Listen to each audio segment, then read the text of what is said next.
Capítulo 28. Leví Mateo.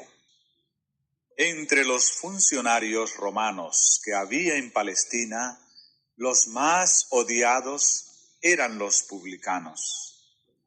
El hecho de que las contribuciones eran impuestas por una potencia extraña era motivo de continua irritación para los judíos, pues les recordaba que su independencia había desaparecido.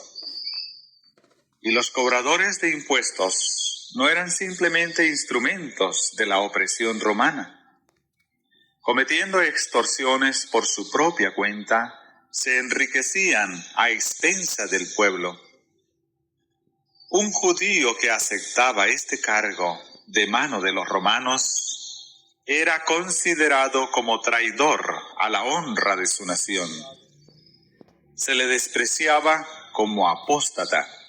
Se le clasificaba con los más viles de la sociedad.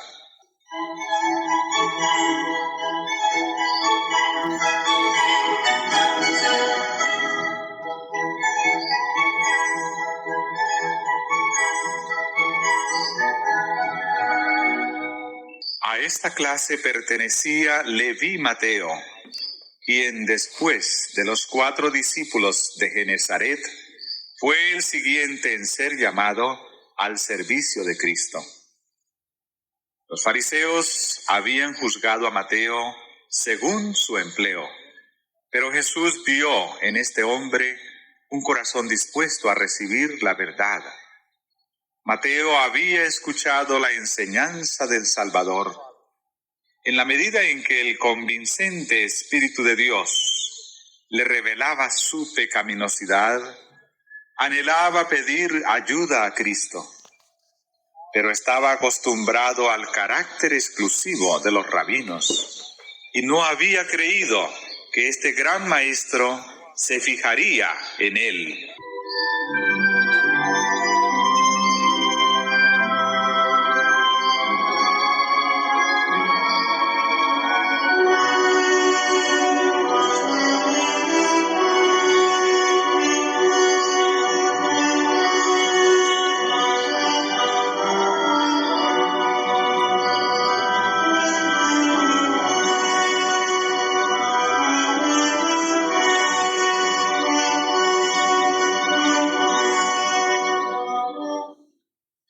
Sentado en su garita de peaje un día, el publicano vio a Jesús que se acercaba.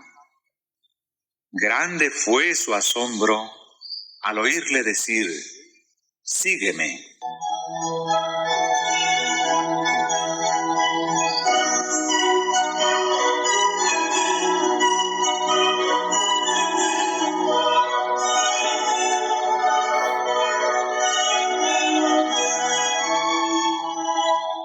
Mateo, dejadas todas las cosas, levantándose, le siguió. No vaciló ni dudó, ni recordó el negocio lucrativo que iba a cambiar por la pobreza y las penurias. Le bastaba estar con Jesús, poder escuchar sus palabras y unirse con él en su obra.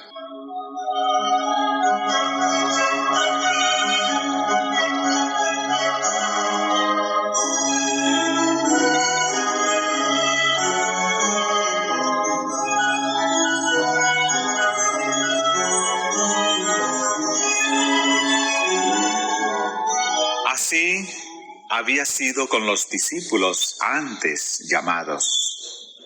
Cuando Jesús invitó a Pedro y sus compañeros a seguirle, dejaron inmediatamente sus barcos y sus redes. Algunos de estos discípulos tenían deudos que dependían de ellos para su sostén, pero cuando recibieron la invitación del Salvador, no vacilaron ni preguntaron: ¿cómo viviré y sostendré mi familia? Fueron obedientes al llamamiento. Y cuando más tarde Jesús les preguntó: «Cuando os envié sin bolsa y sin alforja y sin zapatos, ¿os faltó algo?». Pudieron responder, nada.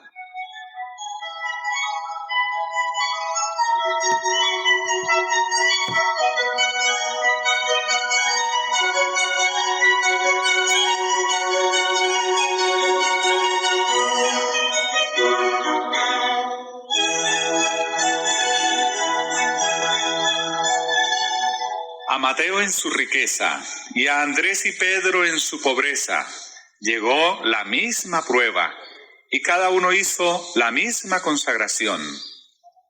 En el momento del éxito, cuando las redes estaban llenas de peces y eran más fuertes los impulsos de la vida antigua, Jesús pidió a los discípulos a orillas del mar que lo dejasen todo para dedicarse a la obra del Evangelio. Así también es probada cada alma para ver si el deseo de los bienes temporales prima sobre el de la comunión con Cristo.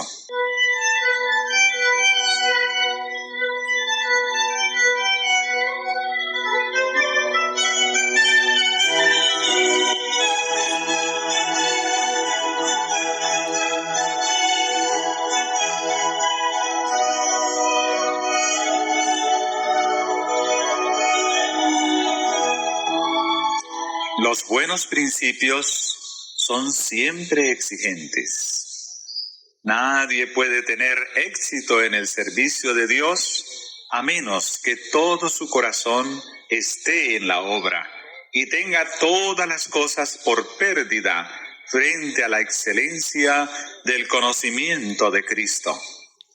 Nadie que haga reserva alguna puede ser discípulo de Cristo, y mucho menos puede ser su colaborador.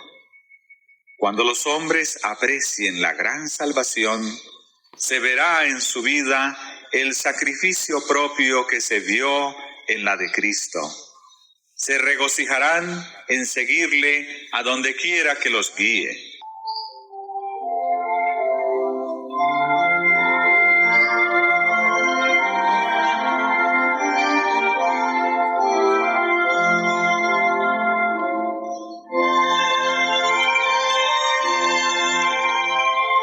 El llamamiento de Mateo al discipulado excitó gran indignación. Que un maestro religioso eligiese a un publicano como uno de sus acompañantes inmediatos era una ofensa contra las costumbres religiosas, sociales y nacionales. Apelando a los prejuicios de la gente, los fariseos esperaban volver contra Jesús la corriente del sentimiento popular.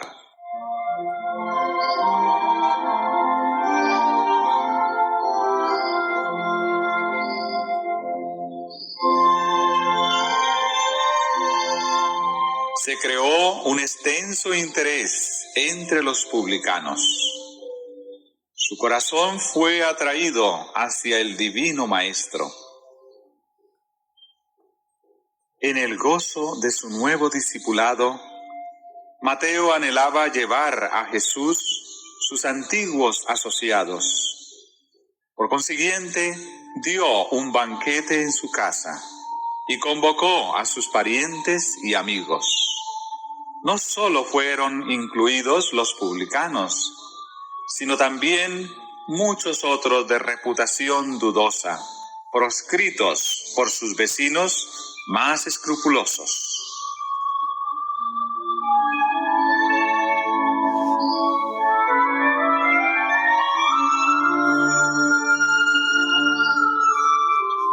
El agasajo fue dado en honor de Jesús, y él no vaciló en aceptar la cortesía. Bien sabía que ésta ofendería al partido farisaico y le comprometería a los ojos del pueblo.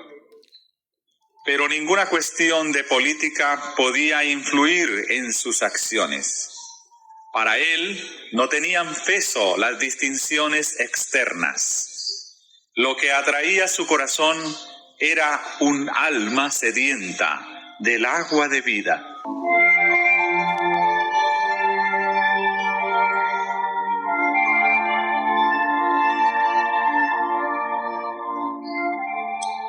Jesús se sentó como huésped honrado en la mesa de los publicanos, demostrando por su simpatía y amabilidad social que reconocía la dignidad de la humanidad. Y los hombres anhelaban hacerse dignos de su confianza. Sobre sus corazones sedientos caían sus palabras con poder bendecido y vivificador, despertando nuevos impulsos y presentando la posibilidad de una nueva vida a estos parias de la sociedad.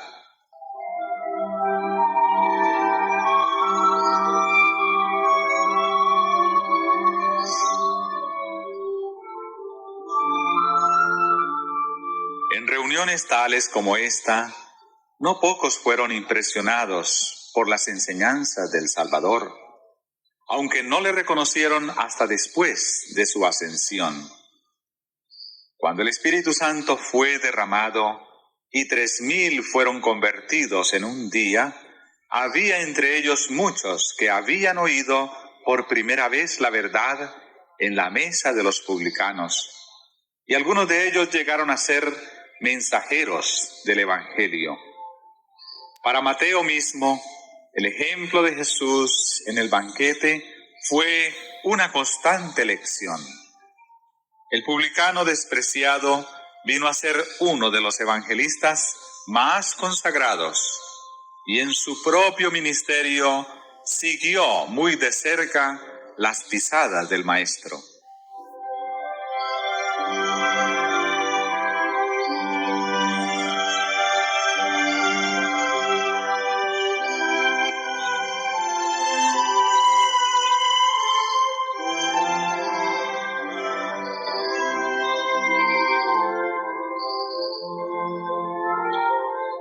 Cuando los rabinos supieron de la presencia de Jesús en la fiesta de Mateo, aprovecharon la oportunidad para acusarle, pero decidieron obrar por medio de los discípulos. Despertando sus prejuicios, esperaban enajenarlos de su maestro. Su recurso consistió en acusar a Cristo ante los discípulos y a los discípulos ante Cristo, dirigiendo sus flechas a donde había más probabilidad de producir heridas. Así ha obrado Satanás desde que manifestó desafecto en el cielo, y todos los que tratan de causar discordia y enajenamiento son impulsados por su espíritu.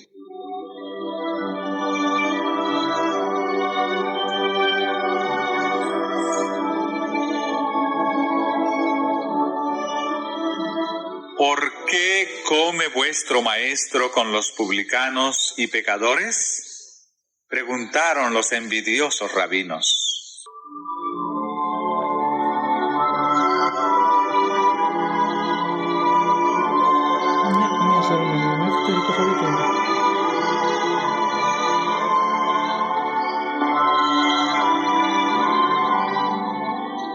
Jesús no esperó que sus discípulos contestasen la acusación, sino que él mismo replicó: los que están sanos no tienen necesidad de médico, sino los enfermos. Andad pues y aprended qué cosa es: misericordia quiero y no sacrificio. Porque no he venido a llamar justos, sino pecadores a arrepentimiento. Los fariseos pretendían ser espiritualmente sanos y por lo tanto no tener necesidad de médico, mientras que consideraban que los publicanos y los gentiles estaban pereciendo por la enfermedad del alma. ¿No consistía pues su obra como médico en ir a la clase que necesitaba su ayuda?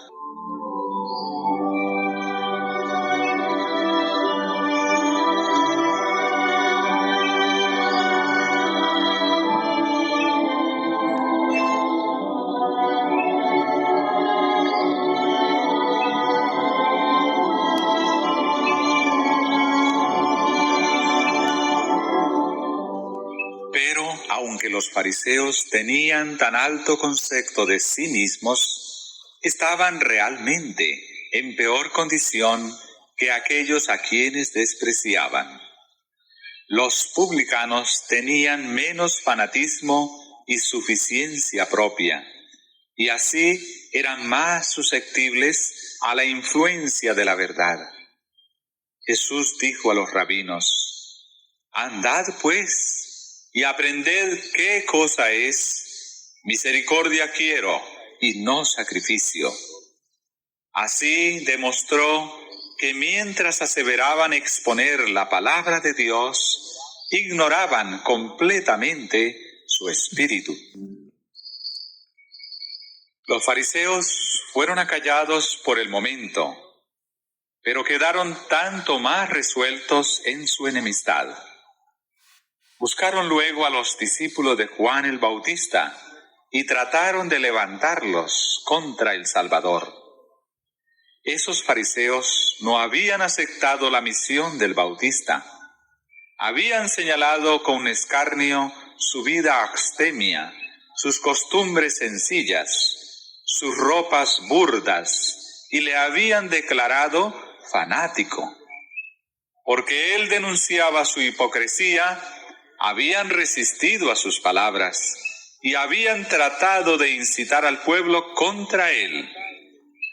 El Espíritu de Dios había obrado en los corazones de estos escarnecedores y convenciéndolos de pecado, pero habían rechazado el consejo de Dios y habían declarado que Juan estaba poseído de un demonio.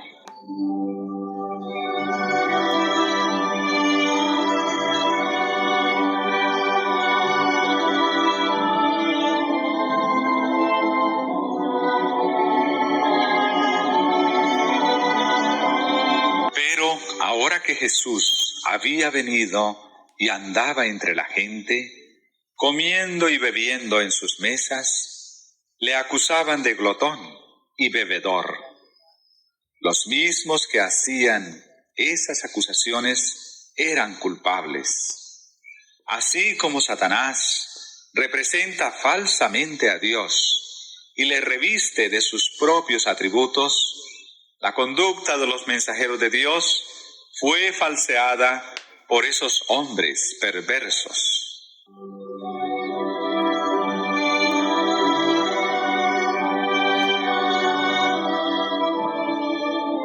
Los fariseos no querían considerar que Jesús comía con los publicanos y los pecadores para llevar la luz del cielo a aquellos que moraban en tinieblas.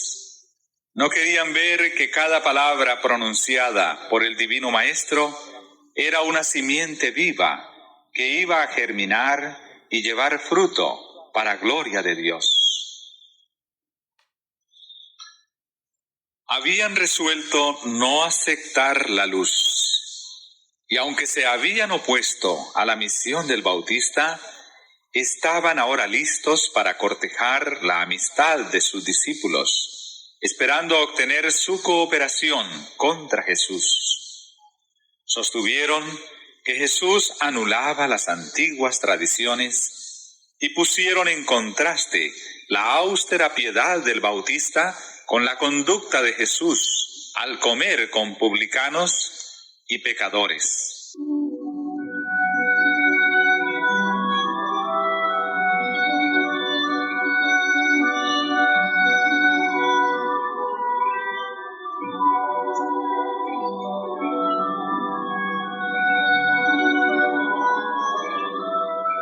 Los discípulos de Juan estaban entonces en gran aflicción. Era antes de su visita a Jesús con el mensaje de Juan. Su amado maestro estaba en la cárcel y ellos pasaban los días lamentándose. Jesús no hacía ningún esfuerzo para librar a Juan y hasta parecía desacreditar su enseñanza. Si Juan había sido enviado por Dios, ¿por qué seguían Jesús y sus discípulos una conducta tan diferente?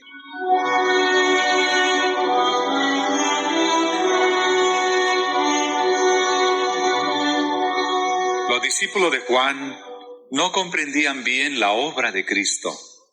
Pensaban que tal vez las acusaciones de los fariseos tenían algún fundamento.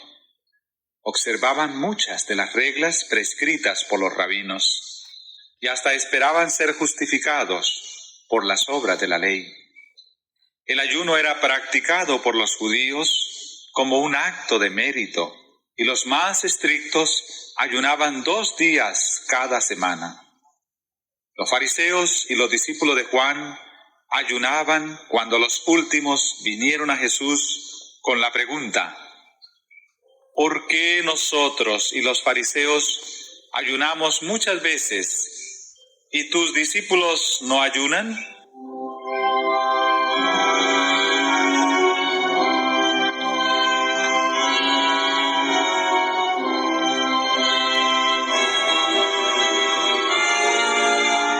Jesús les contestó afectuosamente. No trató de corregir su concepto erróneo del ayuno, sino tan solo con respecto a su propia misión. Y lo hizo empleando la misma figura que el Bautista había usado en su testimonio acerca de Jesús. Juan había dicho: el que tiene la esposa es el esposo. Mas el amigo del esposo que está en pie y le oye, se goza grandemente de la voz del esposo. Así pues, mi gozo es cumplido. Los discípulos de Juan no podían menos que recordar estas palabras de su maestro. Y siguiendo con la ilustración, Jesús dijo: ¿podéis hacer que los que están de bodas ayunen, entre tanto que el esposo está con ellos?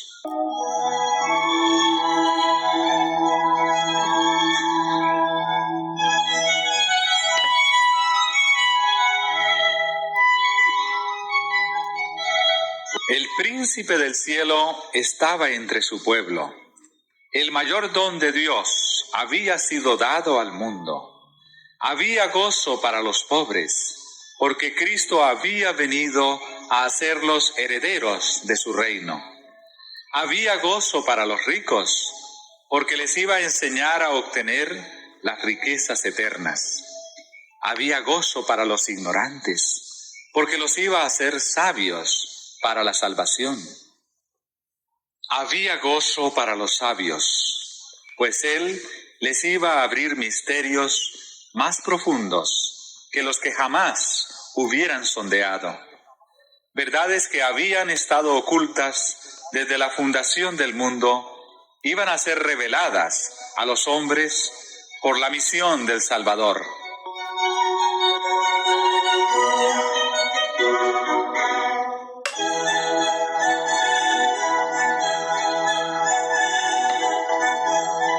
Juan el Bautista se había regocijado de contemplar al Salvador. ¿Qué ocasión de regocijo tenían los discípulos con su privilegio de andar y hablar con la majestad del cielo?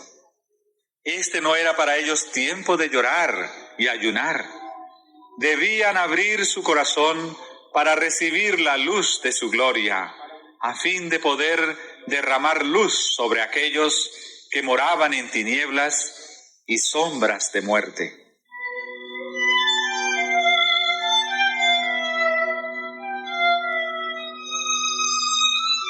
Las palabras de Cristo habían evocado un cuadro brillante, pero lo cruzaba una densa sombra que solamente su ojo discernía. Vendrán días, les dijo, cuando el esposo les será quitado. Entonces ayunarán en aquellos días. Cuando viesen a su Señor traicionado y crucificado, los discípulos llorarían y ayunarían. En las últimas palabras que les dirigiera en el aposento alto dijo: un poquito y no me veréis, y otra vez un poquito y me veréis. De cierto os digo, que vosotros lloraréis y lamentaréis, y el mundo se alegrará. Empero, aunque vosotros estaréis tristes, vuestra tristeza se tornará en gozo.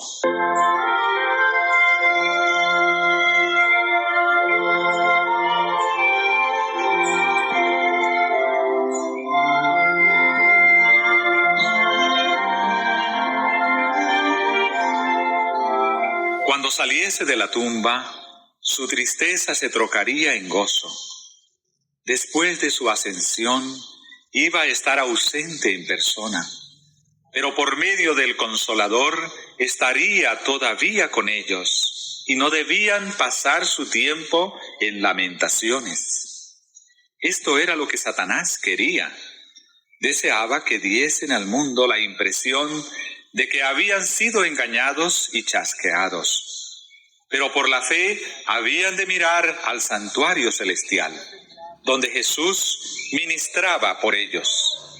Debían abrir su corazón al Espíritu Santo, su representante, y regocijarse en la luz de su presencia. Sin embargo, iban a venir días de tentación y prueba, cuando serían puestos en conflicto con los gobernantes de este mundo y los dirigentes del reino de las tinieblas. Cuando Cristo no estuviera personalmente con ellos y no alcanzaran a discernir al Consolador, entonces sería más apropiado para ellos ayunar.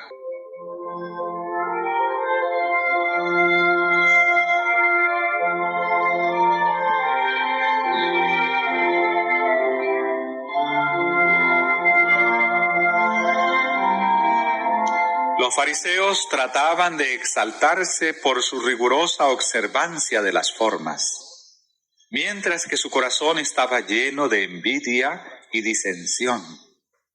He aquí, dice la Escritura, que para contiendas y debates ayunáis, y para herir con el puño inicuamente.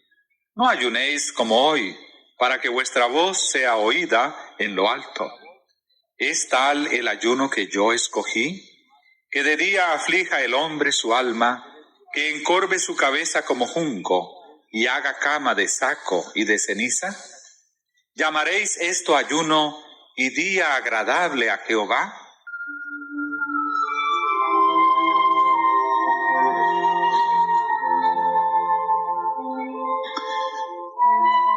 El verdadero ayuno no es una sencilla práctica ritual. La Escritura describe así el ayuno que Dios ha escogido: desatar las ligaduras de impiedad, deshacer los haces de opresión y dejar ir libres a los quebrantados, y que rompáis todo yugo, que derramares tu alma al hambriento y saciares el alma afligida. En estas palabras se presenta el espíritu y el carácter de la obra de Cristo. Toda su vida fue un sacrificio de sí mismo por la salvación del mundo. Ora ayunase en el desierto de la tentación, ora comiese con los publicanos en el banquete de Mateo. Estaba dando su vida para la redención de los perdidos. El verdadero espíritu de devoción no se manifiesta en ociosos lamentos, ni en la mera humillación corporal y los múltiples sacrificios, sino en la entrega del yo a un servicio voluntario a Dios y al hombre.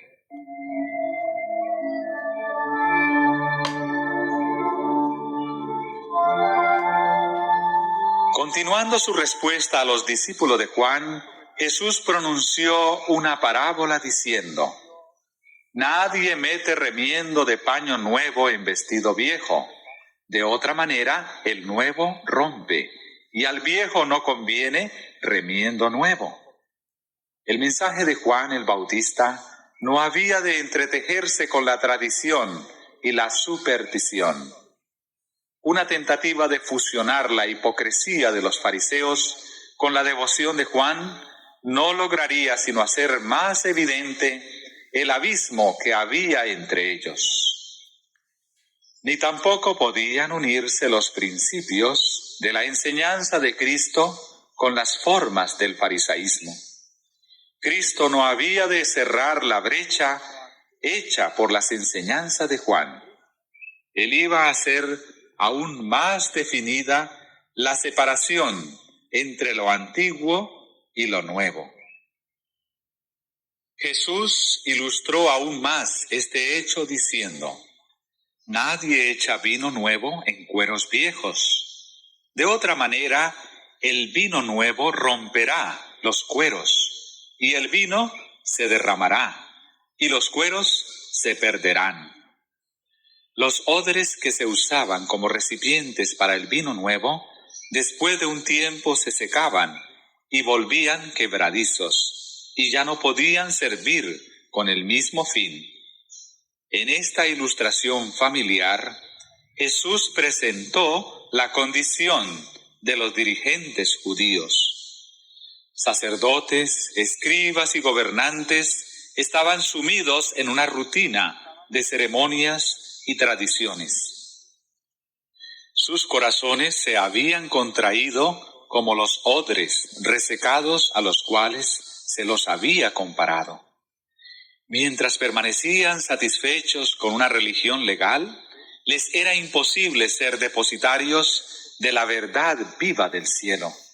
Pensaban que para todo bastaba su propia justicia y no deseaban que entrase un nuevo elemento en su religión. No aceptaban la buena voluntad de Dios para con los hombres como algo separado de ellos. La relacionaban con el mérito propio de sus buenas obras. La fe que obra por amor y purifica el alma no hallaba dónde unirse con la religión de los fariseos, compuesta de ceremonias y de órdenes humanas. El esfuerzo de aunar las enseñanzas de Jesús con la religión establecida sería vano. La verdad vital de Dios, como el vino en fermentación, reventaría los viejos y decadentes odres de la tradición farisaica. Los fariseos se creían demasiado sabios para necesitar instrucción, demasiado justos para necesitar salvación, demasiado altamente honrados para necesitar la honra que proviene de Cristo. El Salvador se apartó de ellos para hallar a otros que quisieran recibir el mensaje del cielo. En los pescadores sin instrucción, en los publicanos de la plaza, en la mujer de Samaria, en el vulgo que le oía gustosamente, halló sus nuevos odres para el nuevo vino. Los instrumentos que han de ser usados en la obra del Evangelio son las almas que reciben gustosamente la luz que Dios les manda. Son sus agentes para impartir el conocimiento de la verdad al mundo. Si por medio de la gracia de Cristo los suyos quieren llegar a ser nuevos odres, los llenará con nuevo vino. La enseñanza de Cristo, aunque representada por el nuevo vino, no era una doctrina nueva, sino la revelación de lo que había sido enseñado desde el principio. Pero para los fariseos, la verdad de Dios había perdido su significado y hermosura originales. Para ellos, la enseñanza de Cristo era nueva en casi todo respecto, y no la reconocían ni aceptaban. Jesús señaló el poder que la falsa enseñanza tiene para destruir el aprecio y el deseo de la verdad. Ninguno, dijo él, que bebiere del añejo quiere luego el nuevo, porque dice, el añejo es mejor. Toda la verdad que había sido dada al mundo por los patriarcas y los profetas resplandecía con nueva belleza en las palabras de Cristo. Pero los escribas y fariseos no deseaban el precioso vino nuevo. Hasta que no se vaciasen de sus viejas tradiciones, costumbres y prácticas, no tenían en su mente o corazón lugar para las enseñanzas de Cristo. Se aferraban a las formas muertas y se apartaban de la verdad viva y del poder de Dios. Esto ocasionó la ruina de los judíos y será la ruina de muchas almas en nuestros tiempos. Miles están cometiendo el mismo error que los fariseos a quienes Cristo reprendió en el festín de Mateo. Antes que renunciar a alguna idea que les es cara o descartar algún ídolo de su opinión, muchos rechazan la verdad que desciende del Padre de las luces. Confían en sí mismos y dependen de su propia sabiduría y no comprenden su pobreza espiritual. Insisten en ser salvos de alguna manera por la cual puedan realizar alguna obra importante. Cuando ven que no pueden entretejer el yo en esa obra, rechazan la salvación provista. Una religión legal no puede nunca conducir las almas a Cristo, porque es una religión sin amor y sin Cristo. El ayuno o la oración motivada por un espíritu de justificación propia es abominación a Dios. La solemne asamblea para adorar, la repetición de ceremonias religiosas, la humillación externa, el sacrificio imponente, proclaman que el que hace esas cosas se considera justo, con derecho al cielo, pero es todo un engaño. Nuestras propias obras no pueden nunca comprar la salvación. Como fue en los días de Cristo, así es hoy. Los fariseos no conocen su indigencia espiritual. A ellos llega el mensaje, porque tú dices, yo soy rico y estoy enriquecido y no tengo necesidad de ninguna cosa, y no conoces que tú eres un cuitado y miserable y pobre y ciego y desnudo. Yo te amonesto que de mí compres oro afinado en fuego, para que seas hecho rico y seas vestido de vestiduras blancas, para que no se descubra la vergüenza de tu desnudez. La fe y el amor son el oro probado en el fuego, pero en el caso de muchos, el oro se ha empañado y se ha perdido el rico tesoro. La justicia de Cristo es para ellos como un manto sin estrenar, una fuente sellada. A ellos se dice, tengo contra ti que has dejado tu primer amor. Recuerda, por tanto, de dónde has caído y arrepiéntete y haz las primeras obras, pues si no, vendré presto a ti y quitaré tu candelero de su lugar, si no te hubieres arrepentido. Los sacrificios de Dios son el espíritu quebrantado. Al corazón contrito y humillado no despreciarás tú, oh Dios. El hombre debe despojarse de sí mismo antes que pueda ser, en el sentido más pleno, creyente en Jesús. Entonces el Señor puede hacer del hombre una nueva criatura. Los nuevos odres pueden contener el nuevo vino. El amor de Cristo animará al creyente con nueva vida. En aquel que mira al autor y consumador de nuestra fe, se manifestará el carácter de Cristo.